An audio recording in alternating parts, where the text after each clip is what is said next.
Dear brothers and sisters in the Lord, ప్రభునందు ప్రియమైన సహోదరి సహోదరులారా, today's verse for our meditation is taken from the book of Psalms, 27th Psalm, verse 14.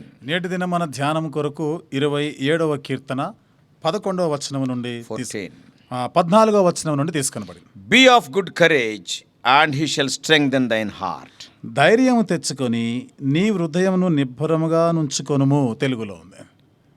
David was one man who went through many troubles right from his birth to his death. దావీదు తాను పుట్టినది మొదలుకొని మరణించే వరకు కూడా ఎన్నో కష్టాలు గుండా వెళ్ళినవాడు, భయభీతులు గుండా వెళ్ళినవాడు. Always tears were rolling down from his cheeks. ఎల్లప్పుడు కూడా తన కళ్ళలో నుండి కళ్ళంట నీళ్లు కారుతూనే ఉండేవి. Many of the Psalms of David in the Bible, they are written during the times of deep personal distress. Bible గ్రంథంలో దావీదు రాసిన అనేకమైనటువంటి కీర్తనలు తాను ఎంతో నిరాశ, నిస్పృహ గుండా, దుఃఖం గుండా వెళ్తూ రాసిన కీర్తనలు. The Holy Spirit moved David's heart to pen these psalms after the hand of God had placed David under extreme pressure. పరిశుద్ధాత్మ దేవుడు దావీదుని ప్రేరేపించటం వలన ఆ విధంగా దావీదు After God has taken him through so much pressure, దేవుడు దావీదుని అనేక ఒత్తిడి పరిస్థితుల గుండా అని తీసుకొని వెళ్ళిన తర్వాత and with experience, అనుభవంతో కూడా so the Holy Spirit moved David's heart to pen these psalms. పరిశుద్ధాత్మ దేవుడు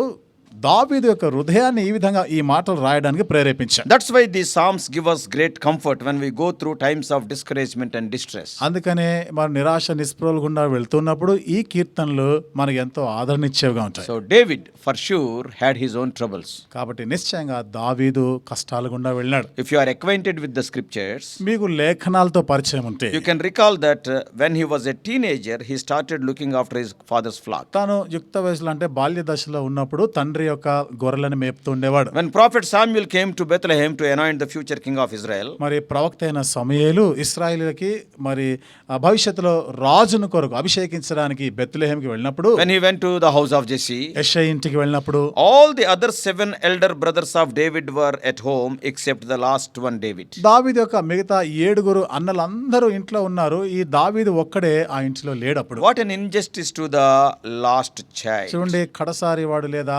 ఆఖరిగా పుట్టిన వాడికి ఎంత అన్యాయం జరిగిందో. Nobody knows that he killed a lion and a bear while guarding the sheep.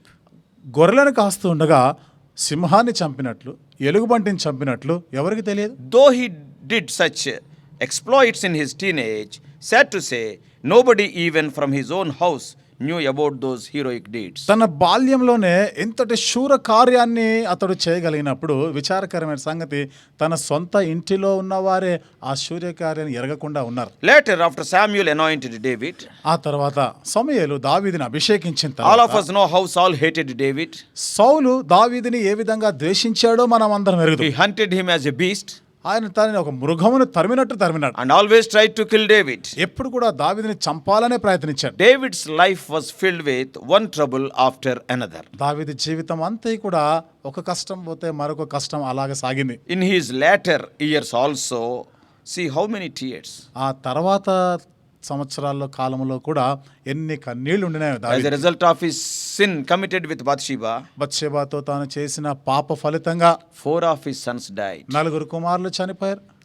Which father can be happy to hear the news of the deaths of his own sons? తన సొంత కుమారుల యొక్క మరణ వార్త విని ఏ తండ్రి సంతోషంగా ఉంటాడు? One after another 4 sons died. ఒకరి తర్వాత ఒక 4 కుమారులు చనిపోయారు. When he became old, తను వృద్ధుడైనప్పుడు his son Absalom tried to kill him and take over the crown from his head. తన కుమారుడు అబ్షాలోము దావీదుని చంపి కిరీటాన్ని స్వాధీనపరచుకోవాలనుకున్నాడు. So time and again throughout David's life, even his dear friends have turned as traitors. కాబట్టి పదే దావీదు యొక్క జీవితకాలం అంతట్లో కూడా తన సొంత స్నేహితులుగా పిలువబడిన వారు కూడా ఎన్నో కుట్రలు పన్నారు, ద్రోహం చేసినారు.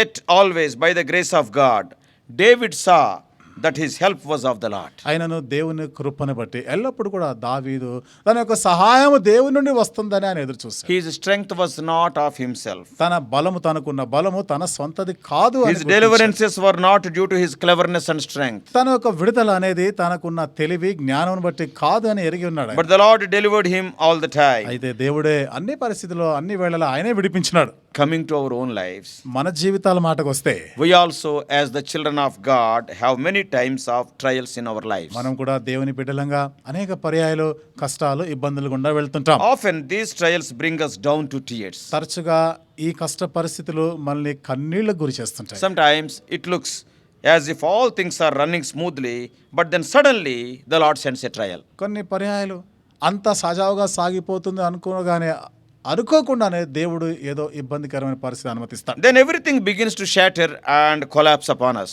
అప్పుడు అంతా కూడా చెదిరిపోయినట్లుగా కుప్పకూలిపోయిన పరిస్థితికి వస్తాం. We feel as if the roof is falling down on our head. మనకేమనిపిస్తుందంటే పై కప్పు మన మీద కూలిపోతుంది అనిపిస్తుంది. Then we begin to ask questions. అప్పుడు ప్రశ్నలు అడగడం మొదలు పెడతాం. Does God love me?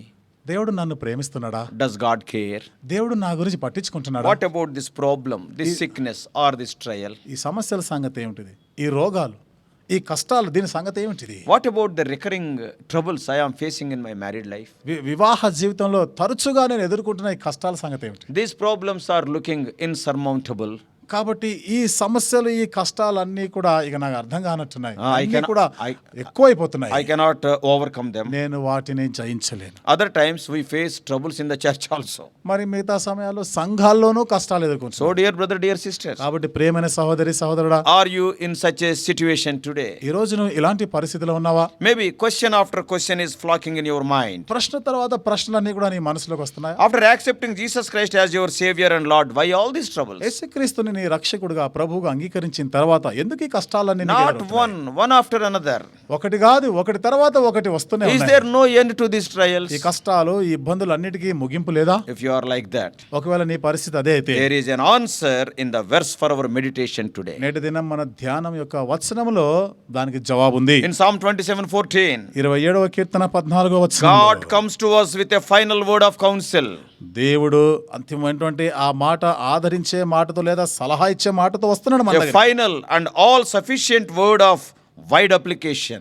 చివరి యొక్క మాట మనకు చాలినటువంటి మాట, మనం అన్వయింపజేసుకోదగిన మాట. It is relevant to every one of us. మనలో ప్రతి ఒక్కరికి అన్వయింపజేసుకోదగిన మాట. What is that word? అదేమిటిది? Wait on the Lord. దేవుని కొరకు కనిపెట్టుకొని ఉండు. Be of good courage. ధైర్యం తెచ్చుకో. He shall strengthen thy heart. ఆయన నీ హృదయాన్ని ధైర్యపరుస్తాడు. Generally in the midst of trials, సాధారణంగా కష్టాల్లో ఉన్నప్పుడు what we say? మనం ఏమంటాము? I can't bear this for another moment. ఇంకా క్షణము కూడా నేను దీన్ని భరించలేను, ఇక నేను I తట్టుకోలేను. can't understand why this is happening to me. ఎందుకు నాకే ఇది సంభవిస్తుందో నాకు అర్థం కావడం లేదు. I may lose my job. ఉద్యోగం పోతుందేమో, I have to support my family. నేను కుటుంబానికి ఆధారంగా My ఉండవలసి heart is breaking with grief. కాబట్టి దుఃఖంతో నా హృదయం బద్దలైపోతుంది. Another moment will surely crush me.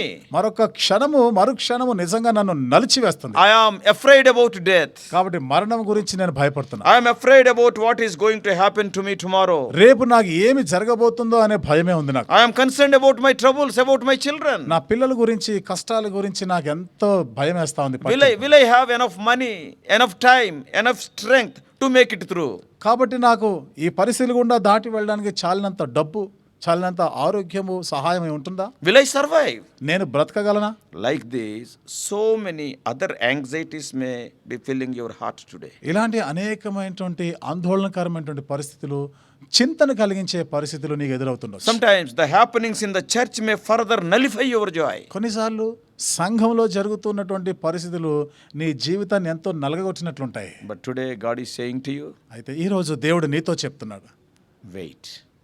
వేచి ఉండు. As a matter of fact, వాస్తవంగా చెప్పాలంటే the situation in which you are is not allowing you to wait. నీవు ఉన్నటువంటి ఈ పరిస్థితులు ఇంకా నిన్ను కనిపెట్టి ఉండడానికి అనుమతించడం లేదు. You are desiring relief, నీవు కొంత ఉపశమనాన్ని కోరుతున్నావు, but that relief seems delayed. కానీ ఈ ఉపశమనం కొంత ఆలస్యం అవుతుంది. But from today's promise from Psalm 27:14, అయితే నేటి దినం మన ఈ వాగ్దానం 27వ కీర్తన 14వ వచనం ప్రకారం, and also from the life of David, దావీదు జీవితం నుండి కూడా we understand that waiting time is not wasted time. కనిపెట్టుకొని ఉండేటువంటి సమయము వృధా చేసే సమయం కాదు అని మనకు అర్థమవుతుంది. Don't be tempted to become bitter or impatient. కాబట్టి నువ్వు అసహనంతో కూడా ఉండడానికి, ఏదో మరి చెదైన పరిస్థితులు కలిగి ఉండేవాడుగా ఉండకుండా ఉండుగాక. Don't take matters into your own hands in desperation. కాబట్టి ఇలాంటి నిరాశ నిస్పృహల్లో పరిస్థితులని నీ చేతిలో తీసుకోకు. Waiting does not mean doing nothing. కనిపెట్టి ఉండటం అంటే ఏమి చేతగాని వాడు చేయకుండా ఉండడం అని కాదు. It is not panic or hopelessness, కాదు కాదు, ఇది ఏదో భయభ్రాంతులుగా చేస్తూ నిరీక్షణ లేనిటట్టు చేయడం కాదు. but waiting on the Lord in abiding in His holy will. యెహోవా కొరకు కనిపెట్టి ఉండుట దేవుని యొక్క పరిశుద్ధమైన చిత్తములో నిలిచి It ఉండుట. is trusting God's time. కాబట్టి దేవుని సమయం కొరకై మనము నమ్మిక కలిగి ఉండుట. Waiting means it is believing that the Lord is good. కనిపెట్టి ఉండుట అనగా దేవుడు దయగలవాడు, దేవుడు మంచివాడు అని నమ్ముట. To wait is to confess that, O Lord, I lack wisdom. కనిపెట్టి ఉండుట అనగా దేవా నాకు జ్ఞానము కొదువుగా ఉంది అని ఒప్పుకొనుట. If you wait, today's promise says, నీవు గాని కనిపెట్టుకొని ఉంటే నేటి దిన వాగ్దానం చెప్తున్న మాట, He shall strengthen your heart. ఆయన నీ హృదయమును బలపరుస్తాడు, నిబ్బరపరుస్తాడు. Here, the word shall does not mean future, but it speaks of certainty.